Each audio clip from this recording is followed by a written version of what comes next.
Depuis des décennies, l'équilibre délicat entre les États-Unis et la Russie est régi par trois principes critiques. La coexistence pacifique pour éviter l'annihilation nucléaire, la concurrence responsable pour éviter une confrontation militaire directe, et une diplomatie prudente pour gérer les points chauds de l'Europe à l'Arctique. Cependant, avec l'intensification des tensions et les mouvements des puissances mondiales, une réalité plus sombre apparaît pour les États-Unis, pourrait se retrouver poussée vers l'inimaginable, une frappe militaire directe sur la Russie. Une confrontation que personne n'a jamais imaginée ou voulu. Alors que se passerait-il si le moment était venu, que si les États-Unis sont prêts à saisir un rare moment de faiblesse dans le régime en décomposition de la Russie, et à faire un mouvement décisif pour non seulement vaincre mais conquérir une puissance mondiale vacillante. Voici comment l'inimaginable pourrait se dérouler jour après jour, si vous vous attendez à ce que nous sautions directement au premier jour de l'invasion. Détrompez-vous. Une conquête de cette ampleur ne peut simplement commencer avec des missiles dans l'air ou des bottes sur le terrain.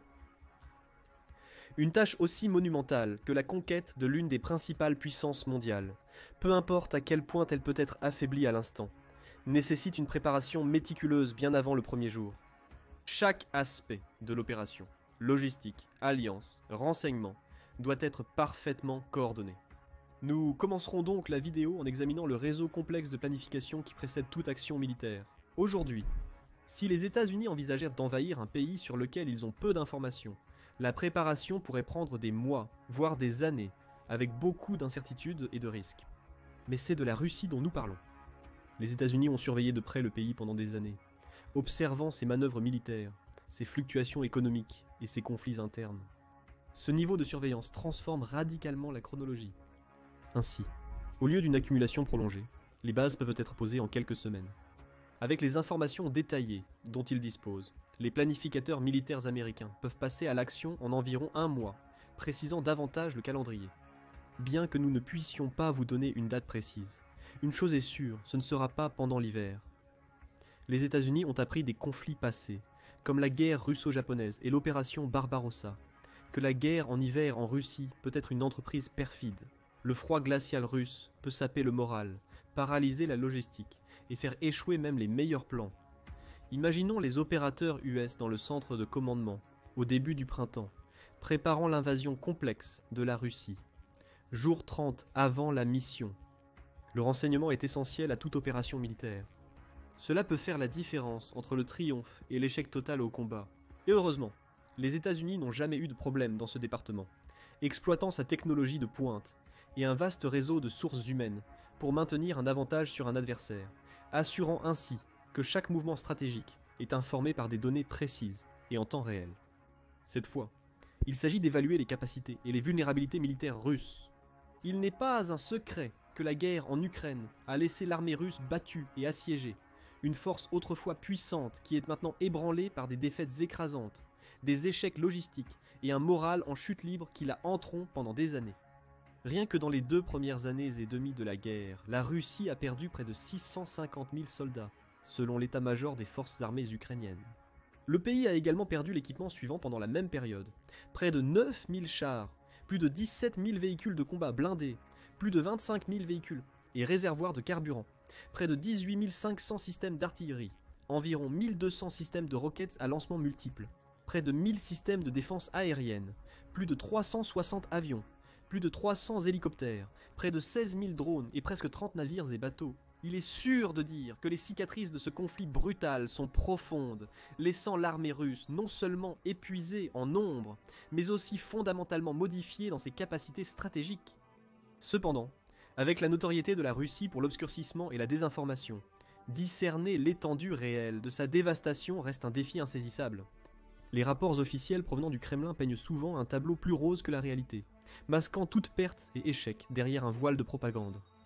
Le travail de l'officier du renseignement américain est donc de percer cette couche complexe de tromperie pour révéler la vérité derrière la propagande.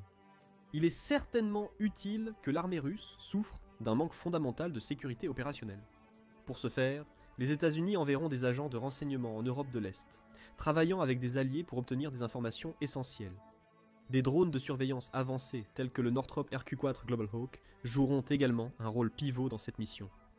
Lorsque ces drones à réaction prennent leur envol, ils peuvent parcourir une distance stupéfiante de 14 000 miles et afficher une impressionnante fenêtre d'endurance de mission de plus de 34 heures. Ajoutez à cela son optique de pointe, et il devient clair pourquoi ces drones pourraient être choisis pour planer silencieusement au-dessus de l'Europe de l'Est, tissant ensemble une mosaïque d'intelligence en temps réel. Les analystes au centre de commandement découvrent des vulnérabilités dans les défenses aériennes et les déploiements de troupes russes, identifiant le nombre exact d'unités militaires en préparation. 25 jours avant l'invasion. Il est temps de mobiliser les États-Unis, force et sécuriser les chaînes d'approvisionnement. La phase initiale de la conquête de la Russie nécessiterait probablement au moins 200 000 troupes. C'est donc précisément le nombre qui est activé pour cette mission audacieuse. Vous pourriez penser que 200 000 troupes ne suffisent pas, vu que l'opération Barbarossa impliquait plus de 3 800 000 personnels et a pourtant échoué spectaculairement. Cependant, cette comparaison est indirecte, car le paysage a beaucoup changé depuis, et la guerre moderne suit des règles différentes. De plus, les États-Unis ne répéteraient pas l'erreur de sous-estimer la résilience d'un vaste territoire et d'un peuple fier. C'est pourquoi les États-Unis vont tout donner. Les Marines mobilisés seront équipés d'avions multimissions Bell Boeing V-22 Osprey pour un déploiement rapide, tandis que l'armée et le personnel sera soutenu par les meilleurs dans le jeu, les chars Abrams et les véhicules de combat Bradley. La supériorité aérienne jouera sans aucun doute un rôle décisif dans ce conflit, ce qui ne peut signifier qu'une ou deux choses. Le Lockheed Martin F-22 Raptor et le Lockheed Martin F-35 Lightning II. Ces avions sont stratégiquement positionnés à travers les bases en Europe de l'Est pour assurer la domination dans les cieux. Nous savons ce que certains d'entre vous pensent peut-être. Dès que la Russie soupçonne les États-Unis, force en mobilisation, le Kremlin déchaînera son arsenal nucléaire dans une tentative désespérée de rester au contrôle. Cependant, cette réaction peut être moins immédiate qu'elle n'y paraît. Le Kremlin est parfaitement conscient des conséquences catastrophiques d'une frappe nucléaire, non seulement pour la dévastation immédiate, mais aussi pour l'annihilation totale potentielle. La Russie évitera donc probablement l'option nucléaire au début du conflit. Cela et plusieurs autres raisons. Tout d'abord, la décision stratégique d'un engagement nucléaire est bien plus complexe que d'appuyer sur un simple bouton. Deuxièmement, l'utilisation d'armes nucléaires escaladerait instantanément la situation au-delà de toute ressemblance de contrôle, risquant une guerre nucléaire à grande échelle qui décimerait la Russie elle-même. Troisièmement, la Russie comprend que les États-Unis ont un robuste dissuasif nucléaire prêt à répondre avec une force écrasante. Après tout, les États-Unis et la Russie sont au coude à coude dans le nucléaire. Prenez les estimations de 2024 comme exemple. Selon la Fédération des scientifiques américains, sur plus de 12 000 armes nucléaires dans le monde à l'époque, la Russie en possédait 5 580, tandis que les États-Unis en revendiquaient 5 428. On estimait que les deux nations possédaient chacune environ 1700 ogives nucléaires, stratégiques activement déployées. Retirons l'arsenal nucléaire de l'équation pour le moment. Jour 20, avant l'invasion, les opérations psychologiques, Psychological Operations, débutent progressivement. Ces opérations joueront un rôle plus important plus tard, mais pour l'instant, elles commencent par une campagne subtile mais puissante conçue pour semer le doute et la discorde dans les rangs russes. Atteindre cet objectif avant la guerre en Ukraine serait une tâche herculéenne, vu la loyauté féroce des forces militaires russes. Mais utilisez vos propres gens comme chair à canon et les envoyez mourir sans formation, équipement ou soutien tend à éroder cette loyauté. Peu importe le temps passé, l'amertume des événements en Ukraine continuera à ronger le cœur des soldats russes, engendrant un sentiment de trahison difficile à réprimer. Cependant, pour que les États-Unis aient une chance de conquérir la Russie, leurs opérations psychologiques doivent cibler plus que l'armée. Ils doivent s'étendre au domaine civil, atteignant le tissu même de la société russe. En semant le doute chez la population, surtout les jeunes, les États-Unis, pourraient perturber le soutien inébranlable pour le régime et le transformer en un chaudron de dissension. 15e jour avant l'invasion. Une opération de cette envergure ne peut se faire seule. Les États-Unis devront sécuriser des alliances avec les partenaires de l'Organisation du Traité de l'Atlantique Nord, surtout ceux proches de la Russie. États des Baltes, Norvège, Finlande, Pologne et Ukraine. Comme on peut s'y attendre, cela ne sera pas très difficile, car chacun de ces États a ressenti directement, d'une manière ou d'une autre, les vents glaciaux de l'agression russe. Le Japon sera probablement inclus dans ces discussions privées en raison de son importance stratégique pour contrer les menaces régionales et sa proximité avec la Russie dans le Pacifique, un point crucial pour les États-Unis. 10 jours avant l'invasion. Le compte à rebours se poursuit pendant qu'un plan d'attaque complet est en préparation. Le plan final inclura les informations recueillies, la logistique et les accords diplomatiques. Les commandants évalueraient les tactiques russes en se focalisant sur leurs performances passées en Ukraine et en Syrie, tout en comprenant qu'ils s'adapteront face à un adversaire de niveau équivalent. Après la piètre performance de la Russie dans le conflit russo-ukrainien, qualifier le pays de concurrent presque équivalent aux États-Unis pourrait être aussi mal avisé que de désigner un fusil rouillé et défectueux comme prêt au combat. Encore une fois, ce scénario exact s'est produit en Ukraine à maintes reprises. Alors êtes-vous vraiment surpris que la Russie se voit toujours comme un concurrent de poids ? 5 jours avant l'invasion. Avant l'invasion, les unités de cyberguerre américaines intensifient leurs opérations contre l'infrastructure critique russe. Les réseaux électriques, de transport et de communication sont ciblés dans le but de créer le chaos et la confusion. Cela réduira la capacité de réponse d'une Russie déjà affaiblie, offrant aux forces américaines un avantage tactique initial. En parlant du début, le compte à rebours a atteint ses dernières heures, et le moment de vérité est arrivé. Il est temps pour les forces américaines de lancer l'attaque contre la Russie. À l'aube du premier jour, une symphonie orchestrée de puissance militaire est déchaînée. Jour 1. Si les États-Unis ont une chance de conquérir la Russie, ils doivent tout donner immédiatement. C'est pourquoi la première vague d'assaut visera directement le point faible, le système de défense aérienne russe, jadis considéré comme le plus robuste au monde. Pour atteindre cet objectif, les États-Unis orchestreront des explosions à travers le périmètre de défense aérienne occidentale établi pour se protéger des attaques aériennes de l'Organisation du Traité de l'Atlantique Nord. Ce sont les bombardiers furtifs, B-2, les fantômes du ciel, réputés pour leur capacité à échapper aux radars de suivi à longue portée sophistiqués, qui déchaîneront cet enfer sur la Russie. Ces ailes de destruction seront suivies par des bombardiers B-52, équipés de munitions d'attaque à distance, qui lanceront des volées de missiles dévastant les aérodromes russes et anéantissant les missiles solaires fixes ou sites surface-air missiles. Cette attaque contraste avec l'effort précédent de la Russie pour neutraliser les défenses aériennes de l'Ukraine pendant la guerre, exécuté avec moins de coordination et d'intensité. Cet assaut sera une opération minutieusement planifiée, rappelant le choc et l'effroi du début de l'opération Tempête du désert pendant la guerre du Golfe. Pourquoi faire un parallèle ici ? Pendant la guerre du Golfe, les défenses aériennes irakiennes étaient surtout composées de missiles solaires soviétiques. Ces défenses étaient également considérées comme mortelles et féroces, et pourtant elles n'ont pas réussi à offrir une opposition significative face à la puissance écrasante de la technologie et de la stratégie militaire américaine, tout comme le feront les défenses aériennes russes. Alors que la poussière des bombardiers se dépose, les F-35 passent à l'action pour détruire les bases aériennes à l'est de la Russie, le long de ses frontières. Ces attaques perturberont aussi l'infrastructure ferroviaire vitale, ligne de vie de la logistique russe. Historiquement, la dépendance russe au rail a laissé les forces armées russes vulnérables au sabotage et aux attaques aériennes. Cela a aussi facilité la prévision et la surveillance des opérations et renforts militaires russes. L'armée de l'air russe ne restera pas inactive face aux actions des États-Unis. L'armée de l'air sème le chaos sur le flanc est du pays. Les intercepteurs russes se lèveront pour rencontrer les F-35, qui jouent un rôle crucial dans le maintien de l'élan de l'attaque.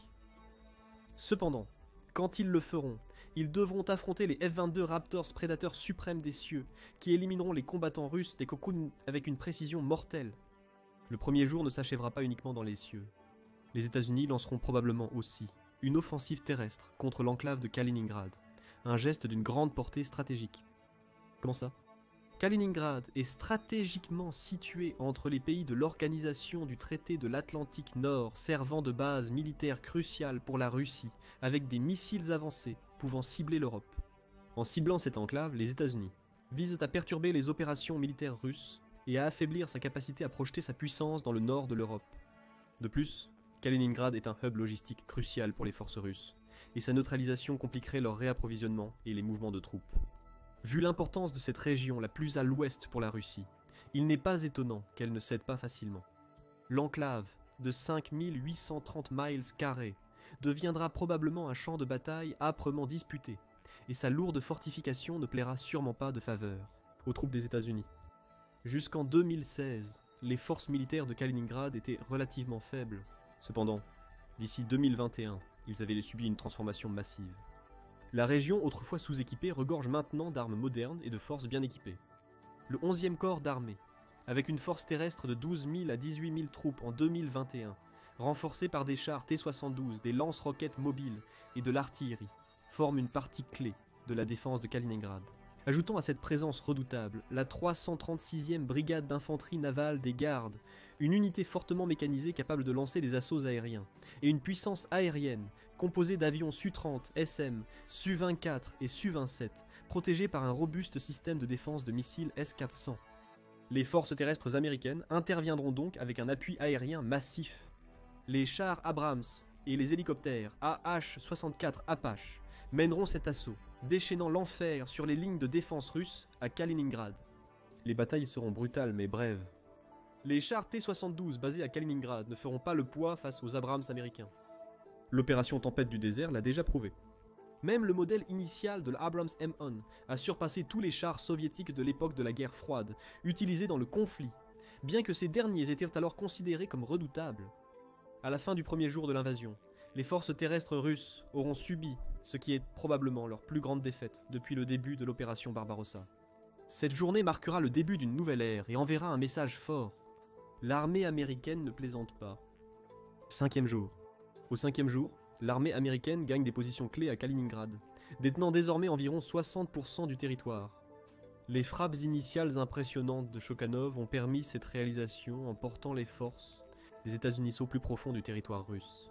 Cependant, la guerre est loin d'être terminée. Historiquement, la Russie a démontré une capacité remarquable à absorber de lourdes pertes et à se regrouper face à des obstacles apparemment insurmontables. Combinez cette capacité avec la vaste étendue territoriale de la Russie, et vous comprendrez les craintes que le pays se prépare à une guerre d'usure épuisante. Il est difficile de se regrouper sous les bombardements aériens et les tirs de missiles constants. Les États-Unis ne montrent non plus aucun signe de ralentissement. Malgré quelques craintes de surextension, les commandants américains sont prêts à prendre ces risques. La combinaison de gains territoriaux rapides et de pression incessante sur l'infrastructure russe vise à empêcher Moscou de se stabiliser suffisamment longtemps pour lancer une contre-offensive coordonnée. Jour 7. Kaliningrad est tombé. La bataille, qui a débuté comme un affrontement féroce, s'est achevée avec la forteresse russe sous contrôle américain. Le traumatisme des combats en Ukraine a été décisif, car les troupes russes ne pouvaient pas résister à la puissance militaire américaine, ni physiquement, ni psychologiquement.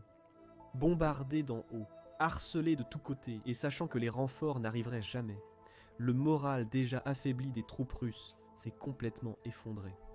Comme démontré par les États-Unis en une semaine, Kaliningrad n'est plus une forteresse imprenable. Elle aurait pu l'être il y a des années, mais maintenant la puissance militaire de la Russie s'est effondrée sous les yeux du monde entier. La victoire américaine à Kaliningrad a engendré des coups significatifs malgré son succès. Après tout, la Russie reste une puissance d'artillerie, et le terrain de Kaliningrad, caractérisé par ses centres urbains et ses positions fortifiées, offre de nombreuses occasions aux forces russes de le démontrer. Ainsi, la conquête de cette région vitale a eu un coût, tant en termes de ressources qu'en vies humaines, ces dernières étant comparables aux pertes subies en Irak et en Afghanistan. Pour comparaison, 143 soldats américains ont été tués au combat lors de la guerre du Golfe, dont 96 étaient des membres de l'armée, 20 de l'armée de l'air, et 27 des corps des Marines et de la Marine combinés. Le bilan des pertes américaines s'est élevé à 382 morts sur le théâtre des opérations et 1565 hors théâtre. Jour 14. Après 2 semaines, Kaliningrad est solidement contrôlé par les États-Unis. Cependant, cela ne signifie pas que la situation est stable.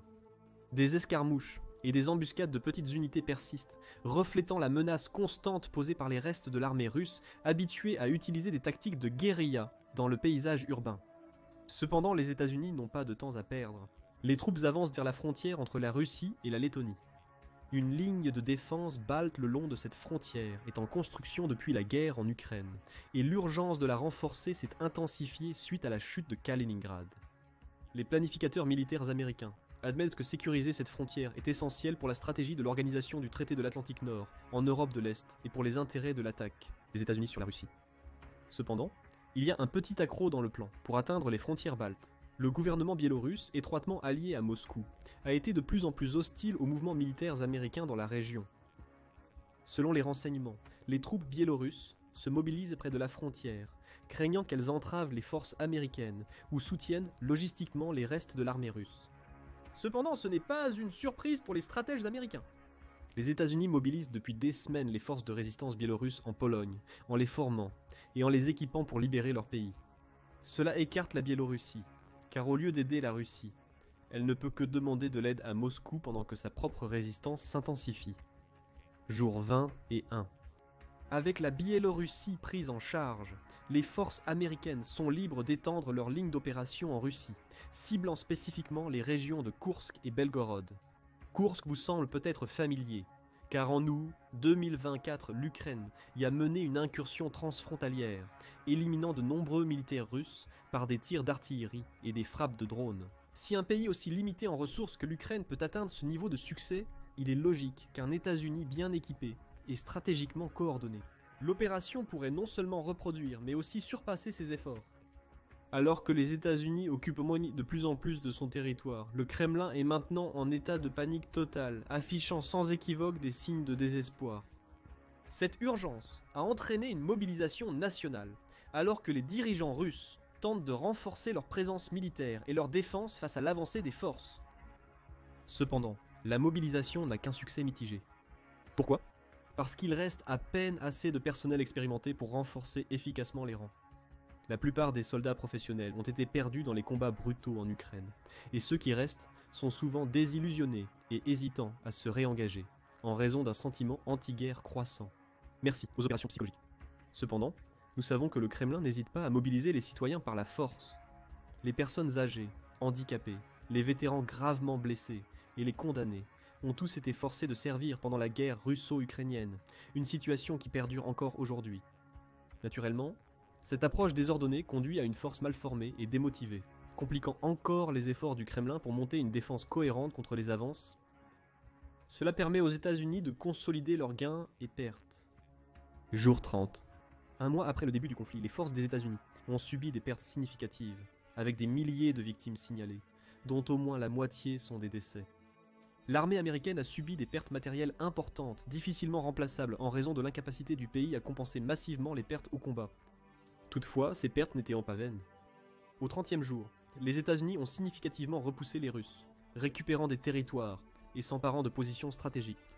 Cette avancée a perturbé les lignes d'approvisionnement et de communication russes, créant un effet de désorganisation dans leurs rangs. En même temps, cela a permis aux forces américaines d'établir des bases critiques pour de futures opérations, améliorant leur logistique. Avec le flanc ouest russe de plus en plus exposé, les forces américaines planifient des opérations pour déstabiliser davantage la défense russe. Cependant, ils tournent également leur attention vers le flanc est, cherchant à nouveau à anéantir la flotte pacifique russe.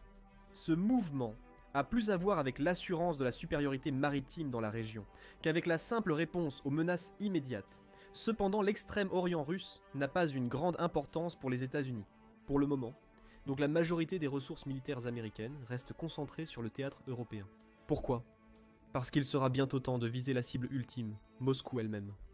Les calculs stratégiques des planificateurs militaires américains reposent sur la conviction que la déstabilisation du cœur du régime russe sera le coup décisif nécessaire pour apporter une résolution rapide au conflit. Si Moscou tombe, l'ensemble de la Russie suivra. Malheureusement pour les États-Unis, la Russie en est aussi bien consciente. Vous souvenez-vous quand nous avons mentionné laisser les armes nucléaires hors de l'équation ? Eh bien, il est temps de les ramener.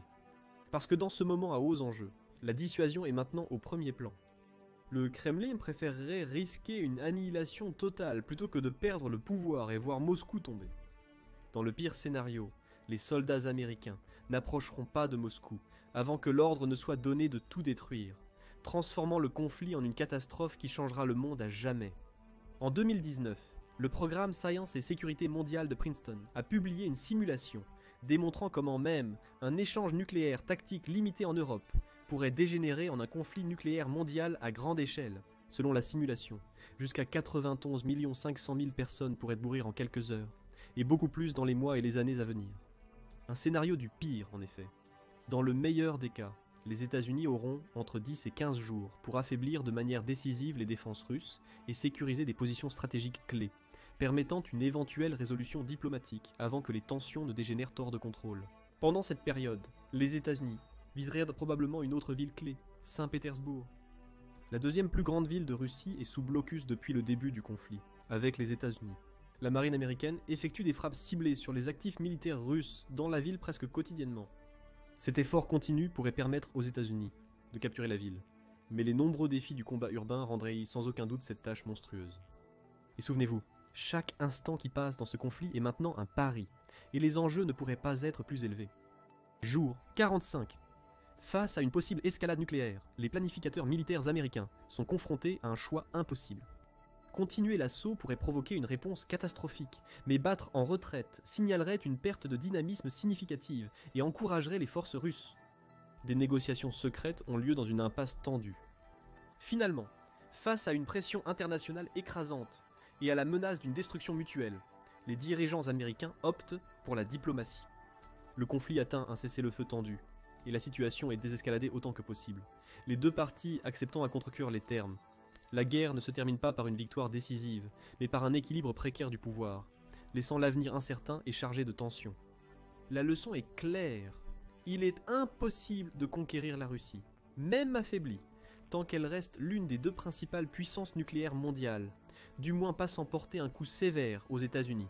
Mais qu'en pensez-vous ? Croyez-vous qu'il existe un moyen pour les États-Unis de conquérir une Russie affaiblie sans escalade catastrophique ? Si c'est le cas, partagez votre point de vue dans les commentaires ci-dessous.